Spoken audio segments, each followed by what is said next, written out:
شروع اللہ کا نام لے کر جو بڑا مہربان نہایت رحم والا ہے۔ اور زمین پر کوئی چلنے پھرنے والا نہیں مگر اس کا رزق اللہ کے ذمے ہے۔ وہ اس کے رہنے کی جگہ کو بھی جانتا ہے اور جہاں سونپا جاتا ہے اسے بھی۔ یہ سب کچھ کتاب روشن میں لکھا ہوا ہے۔ اور وہی تو ہے جس نے آسمانوں اور زمین کو 6 دن میں بنایا، اور اس وقت اس کا عرش پانی پر تھا۔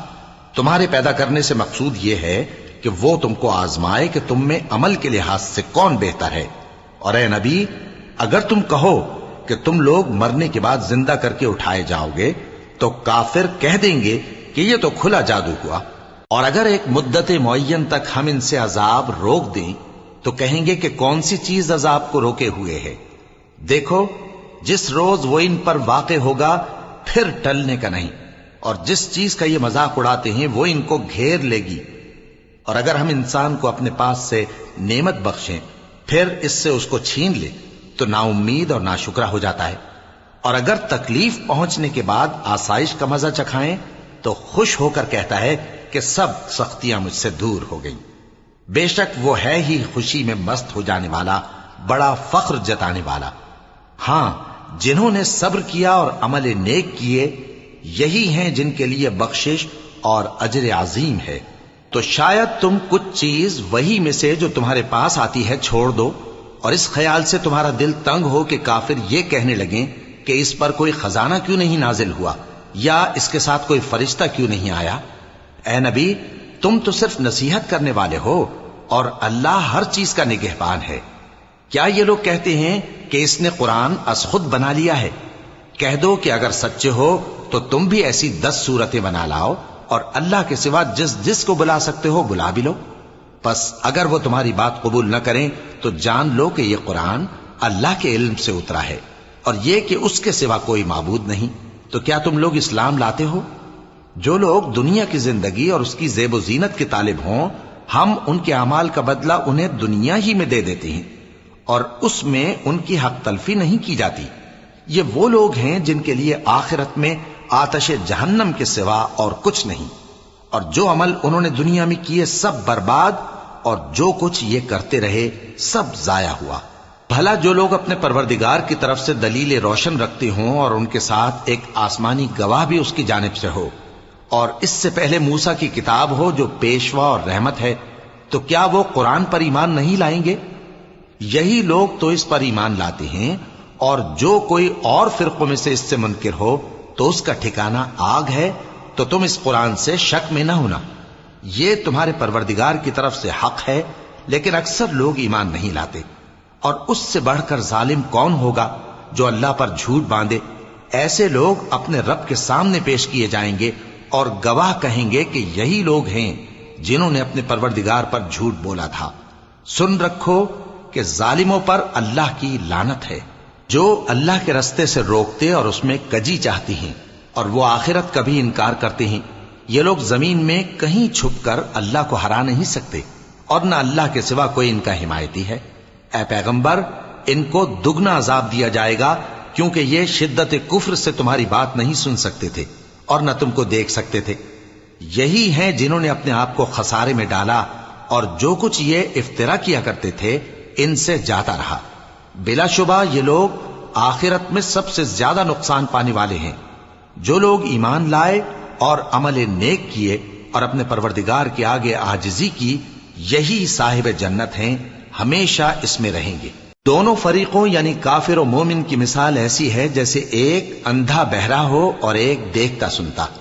بھلا دونوں کا حال یکساں ہو سکتا ہے؟ پھر تم سوچتے کیوں نہیں؟ اور ہم نے نوح کو ان کی قوم کی طرف بھیجا تو انہوں نے ان سے کہا کہ میں تم کو کھول کھول کر ڈر سنانے اور یہ پیغام پہنچانے آیا ہوں کہ اللہ کے سوا کسی کی عبادت نہ کرو، مجھے تمہاری نسبت دردناک عذاب کا خوف ہے۔ تو ان کی قوم کے سردار جو کافر تھے کہنے لگے کہ ہم تم کو اپنے ہی جیسا ایک آدمی دیکھتے ہیں، اور یہ بھی دیکھتے ہیں کہ تمہارے پیرو وہی لوگ ہوئے ہیں جو ہم میں ادنا درجے کے ہیں، اور وہ بھی سطحی رائے سے، اور ہم تم میں اپنے اوپر کسی طرح کی فضیلت نہیں دیکھتے بلکہ تمہیں جھوٹا خیال کرتے ہیں۔ فرمایا کہ اے قوم، دیکھو تو اگر میں اپنے پروردگار کی طرف سے دلیل روشن رکھتا ہوں اور اس نے مجھے اپنے ہاں سے رحمت بخشی ہو جس کی حقیقت تم سے پوشیدہ ہو گئی ہے، تو کیا ہم اس کے لیے تمہیں مجبور کر سکتے ہیں جبکہ تم اس سے ناخوش ہو؟ اور اے قوم، میں اس نصیحت کے بدلے تم سے مال و زر کا مطالبہ تو نہیں کرتا، میرا صلہ تو اللہ کے ذمے ہے، اور جو لوگ ایمان لائے ہیں میں ان کو نکالنے والا بھی نہیں ہوں، وہ تو اپنے پروردگار سے ملنے والے ہیں، لیکن میں دیکھتا ہوں کہ تم لوگ نادانی کر رہے ہو۔ اے میری قوم، اگر میں ان کو نکال دوں تو اللہ کی گرفت سے بچانے کے لیے کون میری مدد کر سکتا ہے؟ بھلا تم غور کیوں نہیں کرتے؟ اور میں نہ تم سے یہ کہتا ہوں کہ میرے پاس اللہ کے خزانے ہیں، اور نہ یہ کہ میں غیب جانتا ہوں، اور نہ یہ کہتا ہوں کہ میں فرشتہ ہوں، اور نہ ان لوگوں کی نسبت جن کو تم حقارت کی نظر سے دیکھتے ہو یہ کہتا ہوں کہ اللہ ان کو بھلائی یعنی اعمال کی جزائے نیک نہیں دے گا، جو ان کے دلوں میں ہے اسے اللہ خوب جانتا ہے۔ اگر میں ایسا کہوں تو بے انصافوں میں ہو جاؤں۔ انہوں نے کہا کہ نوح، تم نے ہم سے جھگڑا تو کیا اور جھگڑا بھی بہت کیا، اب اگر تم سچے ہو تو جس چیز سے ہمیں ڈراتے ہو وہ ہم پر لا نازل کرو۔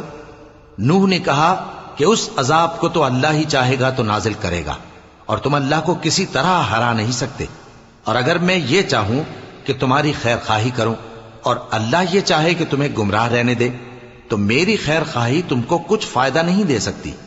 وہی تمہارا پروردگار ہے اور تمہیں اسی کی طرف لوٹ کر جانا ہے۔ کیا یہ لوگ کہتے ہیں کہ اس پیغمبر نے قرآن اپنے دل سے بنا لیا ہے؟ کہہ دو کہ اگر میں نے دل سے بنا لیا ہے تو میرے گناہ کا وبال مجھ پر، اور جو گناہ تم کرتے ہو اس سے میں بری الذمہ ہوں۔ اور نوح کی طرف وحی کی گئی کہ تمہاری قوم میں جو لوگ ایمان لا چکے ان کے سوا اور کوئی ایمان نہیں لائے گا، تو جو کام یہ کر رہے ہیں ان کی وجہ سے غم نہ کھاؤ، اور ایک کشتی ہمارے حکم سے ہمارے سامنے بناؤ، اور جو لوگ ظالم ہیں ان کے بارے میں مجھ سے کچھ نہ کہنا، کیونکہ وہ ضرور غرق کر دیے جائیں گے۔ اور نوح نے کشتی بنانا شروع کر دی، اور جب ان کی قوم کے سردار ان کے پاس سے گزرتے تو ان سے تمسخر کرتے۔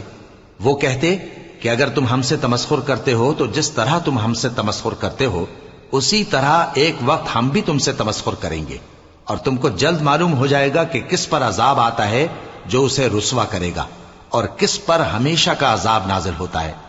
یہاں تک کہ جب ہمارا حکم آ پہنچا اور تنور جوش مارنے لگا تو ہم نے نوح کو حکم دیا کہ ہر قسم کے پالتو جانوروں میں سے جوڑا جوڑا یعنی ایک ایک نر اور ایک ایک مادہ لے لو، اور جس شخص کی نسبت حکم ہو چکا ہے کہ ہلاک ہو جائے گا اس کو چھوڑ کر اپنے گھر والوں کو اور جو ایمان لایا ہو اس کو کشتی میں سوار کر لو۔ اور ان کے ساتھ ایمان بہت ہی کم لوگ لائے تھے۔ نوح نے کہا کہ اللہ کا نام لے کر کہ اسی کے کرم سے اس کا چلنا اور ٹھہرنا ہے، اس میں سوار ہو جاؤ، بے شک میرا پروردگار بخشنے والا ہے، مہربان ہے۔ اور وہ ان کو لے کر طوفان کی لہروں میں چلنے لگی۔ لہریں کیا تھیں؟ گویا پہاڑ تھے۔ اس وقت نوح نے اپنے بیٹے کو جو کشتی سے الگ تھا پکارا کہ بیٹا ہمارے ساتھ سوار ہو جا اور کافروں میں شامل نہ ہو۔ اس نے کہا کہ میں ابھی پہاڑ سے جا لگوں گا، وہ مجھے پانی سے بچا لے گا۔ فرمایا کہ آج اللہ کے عذاب سے کوئی بچانے والا نہیں اور نہ کوئی بچ سکتا ہے مگر وہی جس پر اللہ رحم کرے۔ اتنے میں دونوں کے درمیان لہر حائل ہو گئی اور وہ ڈوب کر رہ گیا، اور حکم دیا گیا کہ اے زمین اپنا پانی نگل جا، اور اے آسمان تھم جا، اور پانی خشک ہو گیا اور کام تمام کر دیا گیا، اور کشتی کوہ جودی پر جا ٹھہری، اور کہہ دیا گیا کہ بے انصاف لوگوں پر لعنت۔ اور نوح نے اپنے پروردگار کو پکارا اور کہا کہ پروردگار، میرا بیٹا بھی میرے گھر والوں میں ہے، تو اس کو بھی نجات دے، تیرا وعدہ سچا ہے اور تو بہترین حاکم ہے۔ اللہ نے فرمایا کہ اے نوح، وہ تیرے گھر والوں میں نہیں ہے، وہ تو سراسر بد عمل ہے، تو جس چیز کی تم کو حقیقت معلوم نہیں اس کے بارے میں مجھ سے درخواست ہی نہ کرو، اور میں تم کو نصیحت کرتا ہوں کہ نادان نہ بنو۔ نوح نے کہا پروردگار، میں تجھ سے پناہ مانگتا ہوں کہ ایسی چیز کی تجھ سے درخواست کروں جس کی حقیقت مجھے معلوم نہیں، اور اگر تو مجھے نہیں بخشے گا اور مجھ پر رحم نہیں فرمائے گا تو میں تباہ ہو جاؤں گا۔ حکم ہوا کہ نوح ہماری طرف سے سلامتی اور برکتوں کے ساتھ جو تم پر اور تمہارے ساتھ کی جماعتوں پر نازل کی گئی ہیں اتر آؤ، اور کچھ اور جماعتیں ہوں گی جن کو ہم دنیا کے فوائد سے بہرہ مند کریں گے، پھر ان کو ہماری طرف سے عذاب علیم پہنچے گا۔ یہ حالات غیب کی خبروں میں سے ہیں جو ہم تمہاری طرف بھیجتے ہیں، اور اس سے پہلے نہ تم ہی ان کو جانتے تھے اور نہ تمہاری قوم ہی ان سے واقف تھی، تو صبر کرو کہ انجام پرہیزگاروں ہی کا بھلا ہے۔ اور ہم نے قوم عاد کی طرف ان کے بھائی ہود کو بھیجا، انہوں نے کہا اے میری قوم، اللہ ہی کی عبادت کرو، اس کے سوا تمہارا کوئی معبود نہیں، تم شرک کر کے اللہ پر محض بہتان باندھتے ہو۔ میری قوم، میں اس واعظ و نصیحت کا تم سے کچھ صلہ نہیں مانگتا، میرا صلہ تو اس کے ذمے ہے جس نے مجھے پیدا کیا، بھلا تم سمجھتے کیوں نہیں؟ اور اے قوم، اپنے پروردگار سے بخشش مانگو، پھر اس کے آگے توبہ کرو، وہ تم پر آسمان سے موسلا دھار بارش برسائے گا اور تمہاری طاقت پر طاقت بڑھائے گا، اور دیکھو گناہگار بن کر روگردانی نہ کرو۔ وہ بولے ہود، تم ہمارے پاس کوئی دلیل ظاہر نہیں لائے، اور ہم صرف تمہارے کہنے سے نہ اپنے معبودوں کو چھوڑنے والے ہیں اور نہ تم پر ایمان لانے والے ہیں۔ ہم تو یہ سمجھتے ہیں کہ ہمارے کسی معبود نے تمہیں تکلیف پہنچا کر دیوانہ کر دیا ہے۔ انہوں نے کہا کہ میں اللہ کو گواہ کرتا ہوں اور تم بھی گواہ رہو کہ جن کو تم اللہ کا شریک بناتے ہو میں ان سے بیزار ہوں، یعنی جن کی اللہ کے سوا عبادت کرتے ہو، تو تم سب مل کر میرے بارے میں جو تدبیر کرنی چاہو کر لو اور مجھے مہلت نہ دو۔ میں اللہ پر جو میرا اور تمہارا سب کا پروردگار ہے بھروسہ رکھتا ہوں۔ زمین پر جو چلنے پھرنے والا ہے وہ اللہ کے قبضہ قدرت میں ہے، بے شک میرا پروردگار سیدھے رستے پر ہے۔ اب اگر تم روگردانی کرو گے تو جو پیغام میرے ذریعے تمہاری طرف بھیجا گیا ہے وہ میں نے تمہیں پہنچا دیا ہے، اور میرا پروردگار تمہاری جگہ اور لوگوں کو لا بسائے گا، اور تم اللہ کا کچھ بھی نہیں بگاڑ سکو گے۔ میرا پروردگار تو ہر چیز پر نگہبان ہے۔ اور جب ہمارا حکم عذاب آ پہنچا تو ہم نے ہود کو اور جو لوگ ان کے ساتھ ایمان لائے تھے ان کو اپنی مہربانی سے بچا لیا اور انہیں عذاب شدید سے نجات دی۔ یہ وہی قوم عاد ہے جس نے اللہ کی نشانیوں سے انکار کیا اور اس کے پیغمبروں کی نافرمانی کی اور ہر سرکش و متکبر کا کہا مانا، اور اس دنیا میں بھی لعنت ان کے پیچھے لگی رہی اور قیامت کے دن بھی لگی رہے گی۔ دیکھو قوم عاد نے اپنے پروردگار سے کفر کیا، اور سن رکھو قوم عاد پر پھٹکار ہے جو ہود کی قوم تھی۔ اور قوم سمود کی طرف ان کے بھائی صالح کو بھیجا تو انہوں نے کہا اے قوم، اللہ ہی کی عبادت کرو، اس کے سوا تمہارا کوئی معبود نہیں، اسی نے تم کو زمین سے پیدا کیا اور اس میں آباد کیا، تو اس سے مغفرت مانگو اور اس کے آگے توبہ کرو، بے شک میرا پروردگار نزدیک بھی ہے اور دعا کا قبول کرنے والا بھی ہے۔ انہوں نے کہا کہ صالح، اس سے پہلے ہم تم سے کئی طرح کی امیدیں رکھتے تھے، اب وہ منقطع ہو گئی۔ کیا تم ہم کو ان چیزوں سے منع کرتے ہو جن کو ہمارے بزرگ پوجتے آئے ہیں؟ اور جس بات کی طرف تم ہمیں بلاتے ہو اس کی طرف سے ہم بڑے بھاری شک میں ہیں۔ صالح نے کہا اے میری قوم، بھلا دیکھو تو اگر میں اپنے پروردگار کی طرف سے کھلی دلیل پر ہوں اور اس نے مجھے اپنے ہاتھ سے نبوت کی نعمت بخشی ہو، تو اگر میں اللہ کی نافرمانی کروں تو اس کے سامنے میری کون مدد کرے گا؟ تم تو کفر کی باتوں سے میرا نقصان ہی کرتے ہو۔ اور یہ بھی کہا کہ اے قوم، یہ اللہ کی اونٹنی تمہارے لیے ایک نشانی یعنی معجزہ ہے، تو اس کو چھوڑ دو کہ اللہ کی زمین میں جہاں چاہے چرتی پھرے، اور اس کو کسی طرح کی تکلیف نہ دینا ورنہ تمہیں جلد عذاب آ پکڑے گا۔ مگر انہوں نے اس کو کاٹ ڈالا تو صالح نے کہا کہ اپنے گھروں میں 3 دن اور فائدے اٹھا لو، یہ وعدہ ہے کہ جھوٹا نہ ہوگا۔ پس جب ہمارا حکم آ گیا تو ہم نے صالح کو اور جو لوگ ان کے ساتھ ایمان لائے تھے ان کو اپنی مہربانی سے بچا لیا اور اس دن کی رسوائی سے محفوظ رکھا، بے شک تمہارا پروردگار طاقتور ہے، زبردست ہے۔ اور جن لوگوں نے ظلم کیا تھا ان کو چنگھاڑ کی صورت میں عذاب نے آ پکڑا تو وہ اپنے گھروں میں اوندھے پڑے رہ گئے، گویا کبھی ان میں بسے ہی نہ تھے۔ سن رکھو کہ قوم سمود نے اپنے پروردگار سے کفر کیا، اور سن رکھو قوم سمود پر پھٹکار ہے۔ اور ہمارے فرشتے ابراہیم کے پاس بشارت لے کر آئے تو سلام کہا، انہوں نے بھی جواب میں سلام کہا۔ ابھی کچھ وقفہ نہیں ہوا تھا کہ ابراہیم ایک بھنا ہوا بچڑا لے آئے۔ پھر جب دیکھا کہ ان کے ہاتھ کھانے کی طرف نہیں بڑھتے، یعنی وہ کھانا نہیں کھاتے، تو ان کو اجنبی سمجھ کر دل میں خوف کیا۔ فرشتوں نے کہا کہ خوف نہ کیجیے، ہم قوم لوط کی طرف ان کے ہلاک کرنے کو بھیجے گئے ہیں۔ اور ابراہیم کی بیوی جو پاس کھڑی تھی ہنس پڑی۔ تو ہم نے اس کو اسحاق کی اور اسحاق کے بعد یعقوب کی خوشخبری دی۔ اس نے کہا اے میرے بچہ ہوگا، میں تو بڑھیا ہوں اور یہ میرے میاں بھی بوڑھے ہیں، یہ تو بڑی عجیب بات ہے۔ انہوں نے کہا کیا تم اللہ کی قدرت سے تعجب کرتی ہو؟ اے اہل بیت، تم پر اللہ کی رحمت اور اس کی برکتیں ہیں، وہ لائق تعریف ہے، بڑا ہے۔ پھر جب ابراہیم سے خوف جاتا رہا اور ان کو خوشخبری بھی مل گئی تو قوم لوط کے بارے میں لگے ہم سے بحث کرنے۔ بے شک ابراہیم بڑے تحمل والے، نرم دل اور رجوع کرنے والے تھے۔ اے ابراہیم، اس بات کو جانے دو، تمہارے پروردگار کا حکم آ پہنچا ہے اور ان لوگوں پر عذاب آنے والا ہے جو کبھی نہیں ٹلنے کا۔ اور جب ہمارے فرشتے لوط کے پاس آئے تو وہ ان کے آنے سے غمناک اور تنگ دل ہوئے اور کہنے لگے کہ آج کا دن بڑی مشکل کا دن ہے۔ اور لوط کی قوم کے لوگ ان کے پاس بے تحاشا دوڑتے ہوئے آئے اور یہ لوگ پہلے ہی سے انتہائی بیہودہ حرکتیں کیا کرتے تھے۔ لوط نے کہا کہ اے بھائیو، یہ جو میری قوم کی لڑکیاں ہیں یہ تمہارے لیے جائز اور پاک ہیں، تو اللہ سے ڈرو اور میرے مہمانوں کے بارے میں مجھے بے آبرو نہ کرو۔ کیا تم میں کوئی بھی شائستہ آدمی نہیں؟ وہ بولے تم کو معلوم ہے کہ تمہاری ان بیٹیوں کی ہمیں کچھ حاجت نہیں، اور جو ہماری غرض ہے اسے تم خوب جانتے ہو۔ لوط نے کہا اے کاش مجھ میں تمہارے مقابلے کی طاقت ہوتی یا میں کسی مضبوط قلعے میں پناہ لے لیتا۔ فرشتوں نے کہا اے لوط، ہم تمہارے پروردگار کے فرشتے ہیں، یہ لوگ ہرگز تم تک نہیں پہنچ سکیں گے، تو کچھ رات رہے سے اپنے گھر والوں کو لے کر چل دو، اور تم میں سے کوئی شخص پیچھے مڑ کر نہ دیکھے مگر تمہاری بیوی کے جو آفت ان پر پڑنے والی ہے وہی اس پر بھی پڑے گی۔ ان کے عذاب کے وعدے کا وقت صبح ہے، اور کیا صبح کچھ دور ہے؟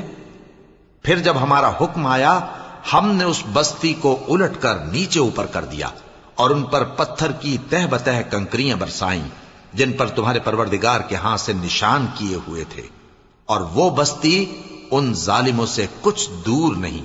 اور مدین کی طرف ان کے بھائی شعیب کو بھیجا تو انہوں نے کہا کہ اے قوم، اللہ ہی کی عبادت کرو کہ اس کے سوا تمہارا کوئی معبود نہیں، اور ناپ اور تول میں کمی نہ کیا کرو، میں تو تم کو آسودہ حال دیکھتا ہوں، اور اگر تم ایمان نہ لاؤ گے تو مجھے تمہارے بارے میں ایک ایسے دن کے عذاب کا خوف ہے جو تم کو گھیر کر رہے گا۔ اور اے میری قوم، ناپ اور تول انصاف کے ساتھ پوری کیا کرو، اور لوگوں کو ان کی چیزیں کم نہ دیا کرو، اور زمین میں خرابی کرتے نہ پھرو۔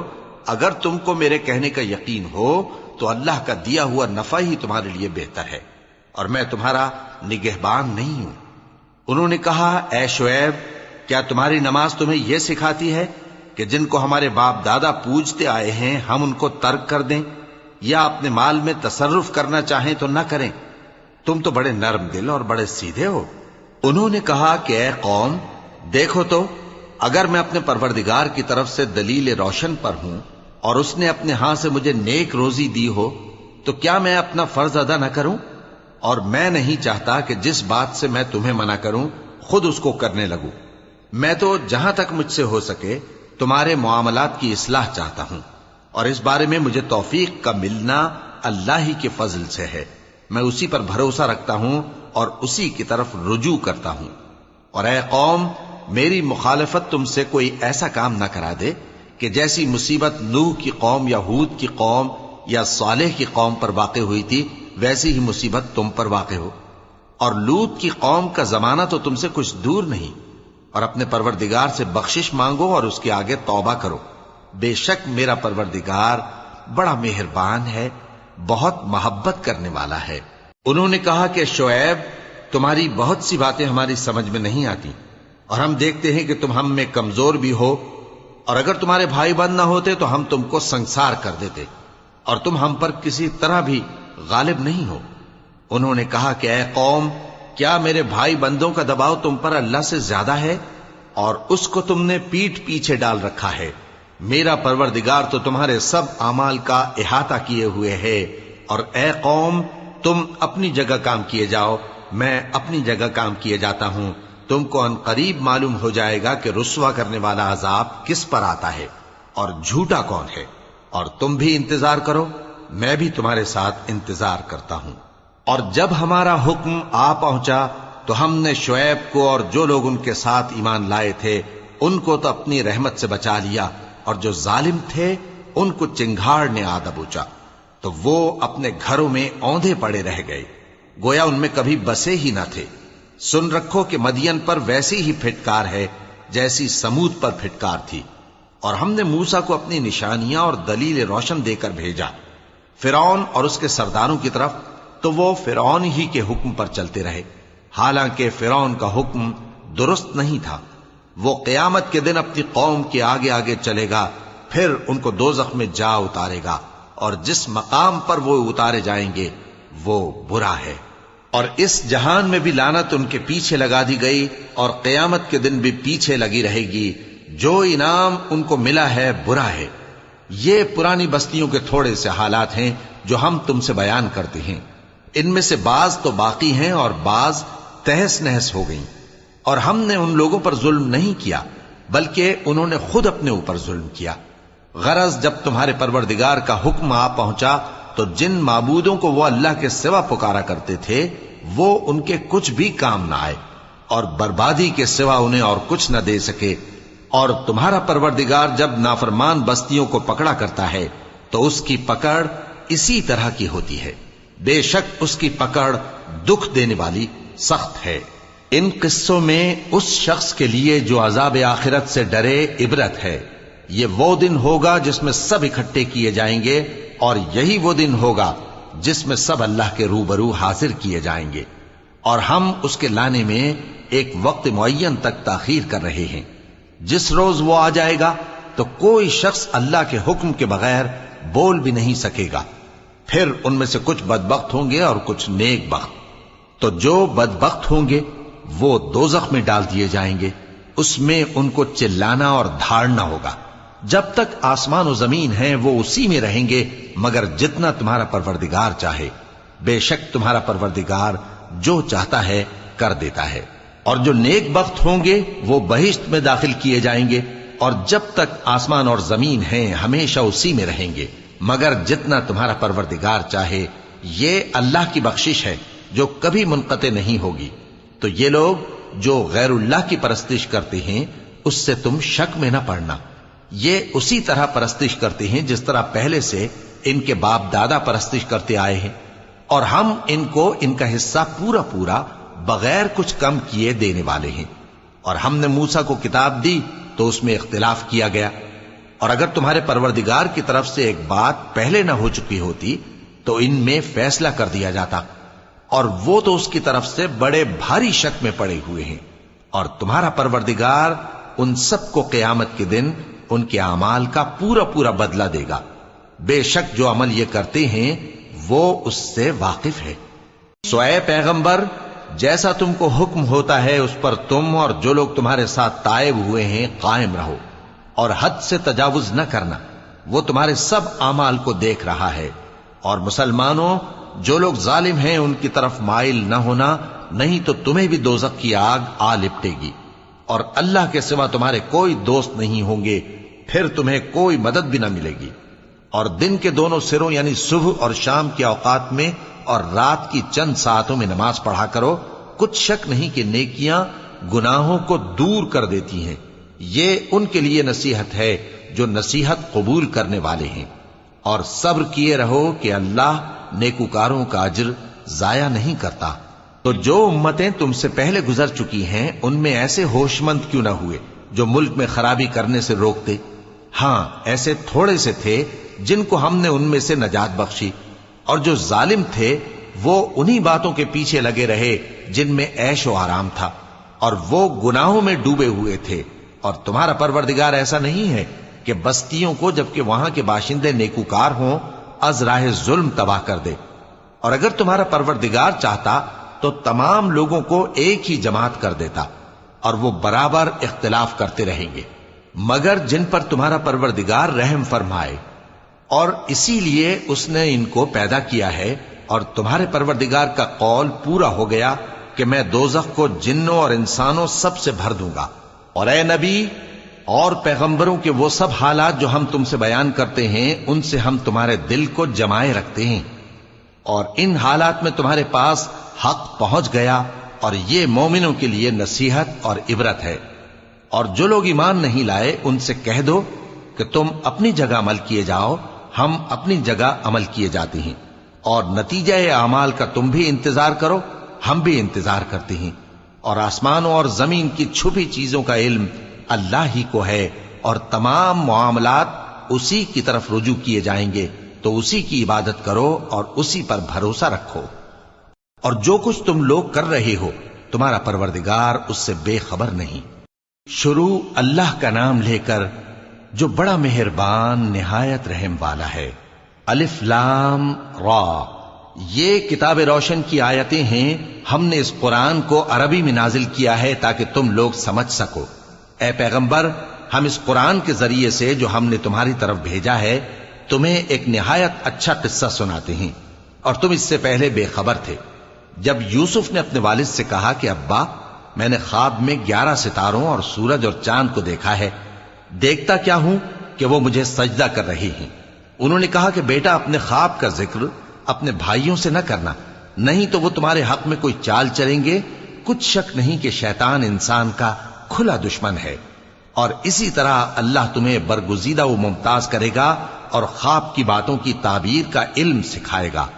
اور جس طرح اس نے اپنی نعمت پہلے تمہارے دادا پر دادا ابراہیم اور اسحاق پر پوری کی تھی، اسی طرح تم پر اور اولاد یعقوب پر پوری کرے گا۔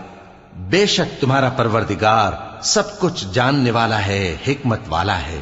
ہاں، یوسف اور ان کے بھائیوں کے قصے میں پوچھنے والوں کے لیے بہت سی نشانیاں ہیں۔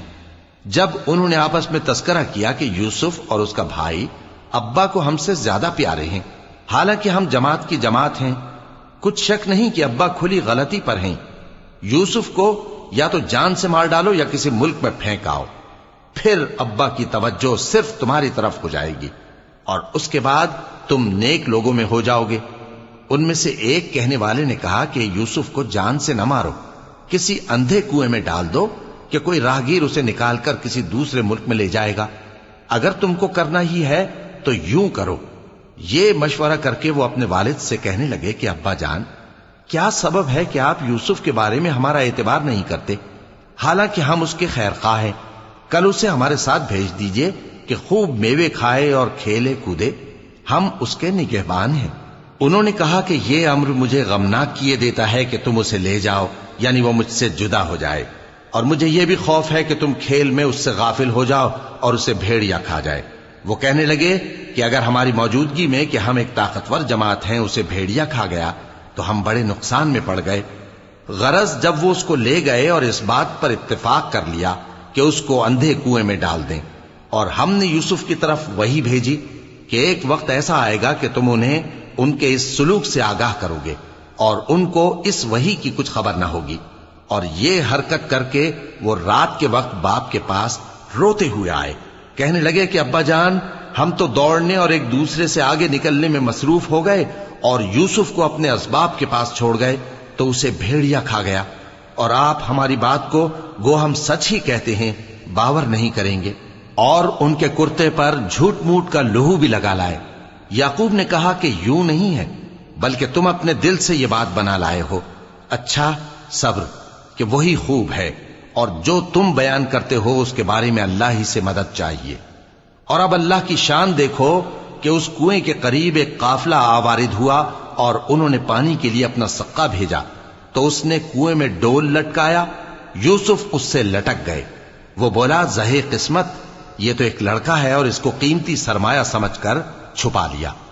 اور جو کچھ وہ کرتے تھے اللہ کو خوب معلوم تھا، اور انہوں نے اس کو تھوڑی سی قیمت یعنی مادود چند درہموں پر بیچ ڈالا، اور وہ اس سے بیزار ہو رہے تھے۔ اور مصر میں جس شخص نے اس کو خریدا، اس نے اپنی بیوی سے جس کا نام زلیخا تھا کہا کہ اس کو عزت و اکرام سے رکھو، عجب نہیں کہ یہ ہمیں فائدہ دے یا ہم اسے بیٹا بنا لیں۔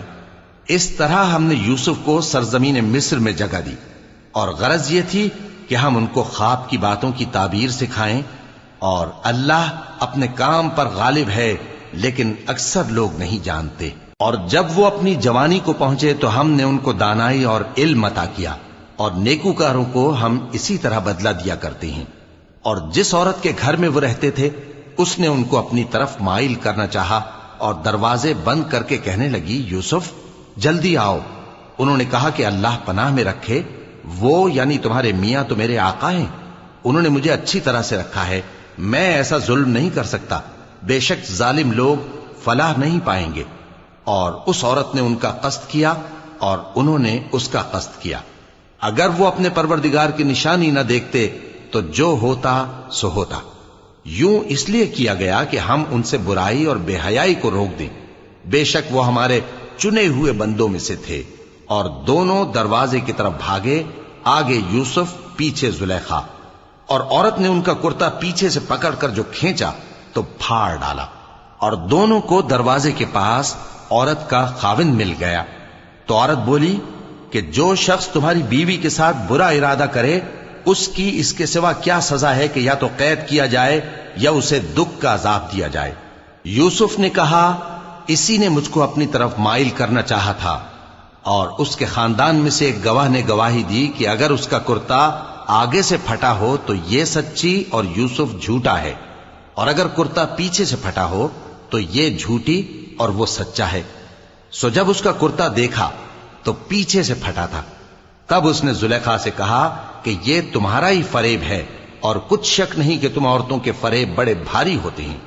یوسف اس بات کا خیال نہ کر، اور زلیخا تو اپنے گناہ کی بخشش مانگ، بے شک خطا تیری ہی ہے۔ اور شہر میں عورتیں گفتگویں کرنے لگیں کہ عزیز کی بیوی اپنے غلام کو اپنی طرف مائل کرنا چاہتی ہے اور اس کی محبت اس کے دل میں گھر کر گئی ہے، ہم دیکھتی ہیں کہ وہ کھلی گمراہی میں ہے۔ پھر جب زلیخا نے ان عورتوں کی گفتگو جو حقیقت میں دیدار یوسف کے لیے ایک چال تھی سنی، تو ان کے پاس دعوت کا پیغام بھیجا اور ان کے لیے ایک محفل مرتب کی، اور پھل تراشنے کے لیے ہر ایک کو ایک ایک چھری دی، اور یوسف سے کہا کہ ان کے سامنے آؤ۔ جب عورتوں نے ان کو دیکھا تو ان کا روب حسن ان پر ایسا چھا گیا کہ پھل تراشتے تراشتے اپنے ہاتھ کاٹ لیے، اور بے ساختہ بول اٹھیں کہ اللہ پاک ہے، یہ آدمی نہیں، یہ تو کوئی بزرگ فرشتہ ہے۔ زلیخا نے کہا تو یہ وہی ہے جس کے بارے میں تم مجھے تانے دیتی تھیں، اور بے شک میں نے اس کو اپنی طرف مائل کرنا چاہا مگر یہ بچا رہا، اور اگر یہ وہ کام نہ کرے گا جو میں اسے کہتی ہوں تو قید کر دیا جائے گا اور ذلیل ہوگا۔ یوسف نے دعا کی کہ پروردگار جس کام کی طرف یہ مجھے بلاتی ہیں اس کی نسبت مجھے قید پسند ہے، اور اگر تو مجھ سے ان کے فریب کو نہ ہٹائے گا تو میں ان کی طرف مائل ہو جاؤں گا اور نادانوں میں سے ہو جاؤں گا۔ پس ان کے رب نے ان کی دعا قبول کر لی اور ان سے عورتوں کا داؤں ٹال دیا، بے شک وہی تو سننے والا ہے، جاننے والا ہے۔ پھر باوجود اس کے کہ وہ لوگ ان کی بے گناہی کے نشان دیکھ چکے تھے، ان کی رائے یہی ٹھہری کہ کچھ عرصے کے لیے ان کو قید ہی کر دیں، اور ان کے ساتھ دو اور جوان بھی داخل زندہ ہوئے۔ ایک نے ان میں سے کہا کہ میں نے خواب دیکھا ہے، دیکھتا کیا ہوں کہ شراب کے لیے انگور نچوڑ رہا ہوں۔ دوسرے نے کہا کہ میں نے بھی خواب دیکھا ہے، میں یہ دیکھتا ہوں کہ اپنے سر پر روٹیاں اٹھائے ہوئے ہوں اور پرندے ان میں سے کھا رہے ہیں، تو ہمیں ان کی تعبیر بتا دیجئے کہ ہم تمہیں نیکوکار دیکھتے ہیں۔ یوسف نے کہا کہ جو کھانا تم کو ملنے والا ہے وہ آنے نہیں پائے گا کہ میں اس سے پہلے تم کو اس کی تعبیر بتا دوں گا۔ یہ ان باتوں میں سے ہے جو میرے پروردگار نے مجھے سکھائی ہیں۔ جو لوگ اللہ پر ایمان نہیں لاتے اور آخرت کا انکار کرتے ہیں، میں نے ان کا مذہب چھوڑ دیا ہے، اور میں اپنے باپ دادا ابراہیم اور اسحاق اور یعقوب کے مذہب پر چلتا ہوں۔ ہمیں شایع نہیں ہے کہ کسی چیز کو اللہ کے ساتھ شریک بنائیں، یہ اللہ کا فضل ہے ہم پر بھی اور لوگوں پر بھی، لیکن اکثر لوگ شکر نہیں کرتے۔ اے میرے قید خانے کے رفیقو، بھلا کئی جدا جدا آقا اچھے یا اللہ جو اکیلا ہے سب پر غالب ہے؟ جن چیزوں کی تم اللہ کے سوا پرستش کرتے ہو وہ صرف نام ہی نام ہیں جو تم نے اور تمہارے باپ دادا نے رکھ لیے ہیں، اللہ نے ان کی کوئی سند نازل نہیں کی۔ سن رکھو کہ اللہ کے سوا کسی کی حکومت نہیں ہے، اس نے ارشاد فرمایا ہے کہ اس کے سوا کسی کی عبادت نہ کرو، یہی سیدھا دین ہے، لیکن اکثر لوگ نہیں جانتے۔ اے میرے قید خانے کے رفیقو، تم میں سے ایک جو پہلا خواب بیان کرنے والا ہے وہ تو اپنے آقا کو شراب پلایا کرے گا، اور جو دوسرا ہے وہ سولی دیا جائے گا، اور پرندے اس کا سر نوچ کھائیں گے۔ جو بات تم مجھ سے پوچھتے تھے وہ فیصل ہو چکی ہے، اور ان دونوں میں سے جس کی نسبت یوسف نے خیال کیا کہ وہ رہائی پا جائے گا، اس سے کہا کہ اپنے آقا سے میرا ذکر بھی کر دینا۔ پھر شیطان نے اسے ان کا اپنے آقا سے ذکر کرنا بھلا دیا، اور یوسف کئی برس قید خانے ہی میں رہے۔ اور بادشاہ نے کہا کہ میں نے خواب دیکھا ہے، دیکھتا کیا ہوں کہ 7 موٹی گائیں ہیں جن کو 7 دبلی گائیں کھا رہی ہیں، اور 7 خوشے سبز ہیں اور 7 خشک۔ اے درباریو، اگر تم خوابوں کی تعبیر دے سکتے ہو تو مجھے میرے خواب کی تعبیر بتاؤ۔ انہوں نے کہا، یہ خواب تو پریشان خیالی سے ہیں اور ہمیں ایسے خوابوں کی تعبیر نہیں آتی۔ اور وہ شخص جو دونوں قیدیوں میں سے رہائی پا گیا تھا اور جسے مدت کے بعد وہ بات یاد آ گئی، بول اٹھا کہ میں آپ کو اس کی تعبیر لا بتاتا ہوں، مجھے قید خانے جانے کی اجازت دیجیے۔ غرض وہ یوسف کے پاس آیا اور کہنے لگا، یوسف، اے بڑے سچے یوسف، ہمیں اس خواب کی تعبیر بتائیے کہ 7 موٹی گایوں کو 7 دبلی گائیں کھا رہی ہیں، اور 7 خوشے سبز ہیں اور 7 سوکھے، تاکہ میں لوگوں کے پاس واپس جا کر تعبیر بتاؤں۔ عجب نہیں کہ وہ تمہاری قدر جانے۔ انہوں نے کہا کہ تم لوگ 7 سال متواتر کھیتی کرتے رہو گے، تو جو غلہ کاٹو تو تھوڑے سے غلے کے سوا جو کھانے میں آئے باقی کو خوشوں میں ہی رہنے دینا۔ پھر اس کے بعد خشک سالی کے 7 سخت سال آئیں گے کہ جو غلہ تم نے جمع کر رکھا ہوگا وہ اس سب کو کھا جائیں گے، صرف وہی تھوڑا سا رہ جائے گا جو تم احتیاط سے رکھ چھوڑو گے۔ پھر اس کے بعد ایک ایسا سال آئے گا کہ خوب مے برسے گا اور لوگ اس میں رس نچوڑیں گے۔ اور یہ تعبیر سن کر بادشاہ نے حکم دیا کہ یوسف کو میرے پاس لے آؤ۔ سو جب قاصد ان کے پاس گیا تو انہوں نے کہا کہ اپنے آقا کے پاس واپس جاؤ اور اس سے پوچھو کہ ان عورتوں کا کیا حال ہے جنہوں نے اپنے ہاتھ کاٹ لیے تھے، بے شک میرا پروردگار ان کے فریب سے خوب واقف ہے۔ بادشاہ نے عورتوں سے پوچھا کہ تمہارا کیا قصہ تھا جب تم نے یوسف کو اپنی طرف مائل کرنا چاہا؟ سب بول اٹھیں کہ اللہ پاک ہے، ہم نے اس میں کوئی برائی معلوم نہیں کی۔ عزیز کی بیوی نے کہا، اب سچی بات تو ظاہر ہو ہی گئی ہے، اصل یہ ہے کہ میں نے اس کو اپنی طرف مائل کرنا چاہا تھا اور وہ بے شک سچا ہے۔ یوسف نے کہا کہ میں نے یہ بات اس لیے پوچھی ہے کہ عزیز کو یقین ہو جائے کہ میں نے اس کی پیٹھ پیچھے اس کی امانت میں خیانت نہیں کی، اور اللہ خیانت کرنے والوں کی چال کو چلنے نہیں دیتا۔